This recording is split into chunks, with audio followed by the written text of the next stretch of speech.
ابتدا ہے رب جلیل کے بابرکت نام سے جو دلوں کے بھید خوب جانتا ہے۔ السلام علیکم، میں ہوں ساجد حسین ریئلٹی پلینٹ سے۔ امید کرتا ہوں دوستو آپ سب ٹھیک ہوں گے۔ ویورز، آج کی ویڈیو میں آپ کو صلاۃ التسبیح پڑھنے کا طریقہ، صلاۃ التسبیح کے مسائل، صلاۃ التسبیح کی فضیلت اور صلاۃ التسبیح کس وقت میں ادا کرنی چاہیے اور صلاۃ التسبیح کی صورتیں کون کون سی پڑھنی چاہیے اور اس کا طریقہ کار کیا ہوگا، یہ میں آپ کو آج کی ویڈیو میں بتاؤں گا۔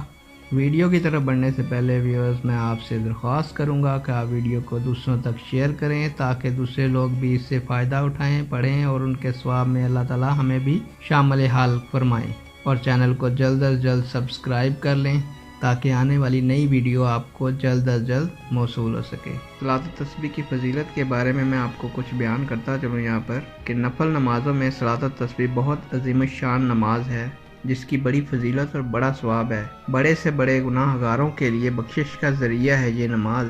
اسی لیے رسول کریم صلی اللہ علیہ وآلہ وسلم نے اپنے چچا حضرت عباس رضی اللہ تعالیٰ عنہ کو اور اپنے چچا زاد بھائی حضرت جعفر رضی اللہ تعالیٰ عنہ کو اور دیگر صحابہ کرام رضی اللہ تعالیٰ عنہم کو بہت ہی شفقت اور بڑی تاکید سے اس کی تعلیم دی ہے، جو اس نماز کی فضیلت و اہمیت کے لیے کافی ہے۔ اسی لیے علماء صالحہ، محدثین، فقہاء اور صوفیہ کرام رحمۃ اللہ علیہ اس کا اہتمام کرتے رہے ہیں اور دوسروں کو اس کی تعلیم بھی دیتے رہے ہیں۔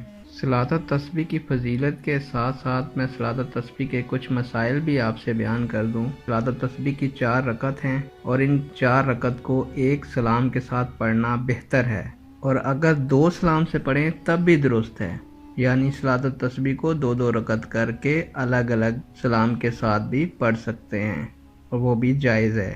جو شخص بیمار ہو یا کمزور ہو یا وقت کم ہو تو ایسے لوگ اس سہولت سے فائدہ اٹھا سکتے ہیں۔ صلاۃ التسبیح کھڑے ہو کر پڑھنا افضل ہے، لیکن بیٹھ کر پڑھنا بھی جائز ہے کیونکہ یہ نفل نماز ہے، اور نفل نماز بلا ناغہ بلا عذر بھی بیٹھ کر پڑھنا درست ہے، مگر بلا عذر بیٹھ کر پڑھنے کا ثواب کم ہے۔ صلاۃ التسبیح کے پہلے طریقے کے مطابق پہلی اور تیسری رکعت کے دوسرے سجدے کے بعد 10 مرتبہ تسبیح پڑھنے کے بعد بغیر اللہ اکبر کہے کھڑے ہوں۔ البتہ دوسرے طریقے میں چونکہ دوسرے سجدے کے بعد تسبیح نہیں ہے، اسی لیے اس میں اللہ اکبر کہہ کر کھڑے ہوں گے۔ صلاۃ التسبیح میں جو کلمہ پڑھا جاتا ہے اس کو زبان سے ہرگز نہ گنیں ورنہ نماز فاسد ہو جائے گی، البتہ انگلیاں کھول کر اور بند کر کے گنا جا سکتا ہے۔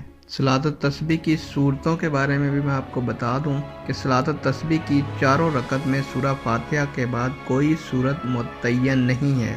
جو صورت چاہیں پڑھیں یا جو صورت یاد ہو وہ پڑھ لیں، ہر طرح جائز ہے۔ البتہ حضرت ابن عباس رضی اللہ تعالیٰ عنہ سے اس میں یہ صورتیں پڑھنا منقول ہے۔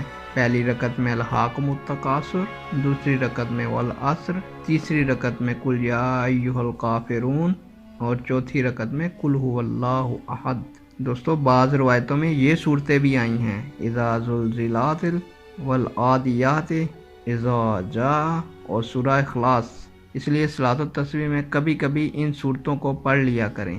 ویورز، جیسا کہ آپ جانتے ہیں کہ ہر نماز کا پڑھنے کا وقت ہوتا ہے، اسی طرح صلاۃ التسبیح پڑھنے کا بھی وقت ہے جو میں آپ کو بتاتا ہوں۔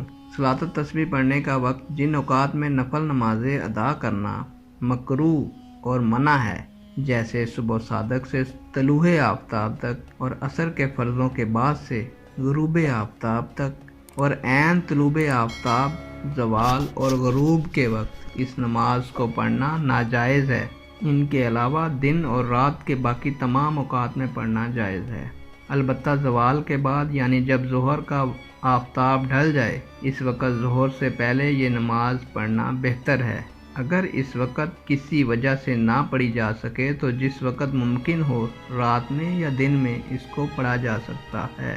اس نماز کو روزانہ پڑھنا چاہیے، یہ نہ ہو سکے تو یہ نماز جمعہ یا ہفتہ میں ایک بار پڑھنا چاہیے۔ یہ بھی نہ ہو سکے تو مہینے میں ایک بار پڑھ لینی چاہیے، اور اگر یہ بھی نہ ہو سکے تو سال میں ایک مرتبہ پڑھنی چاہیے۔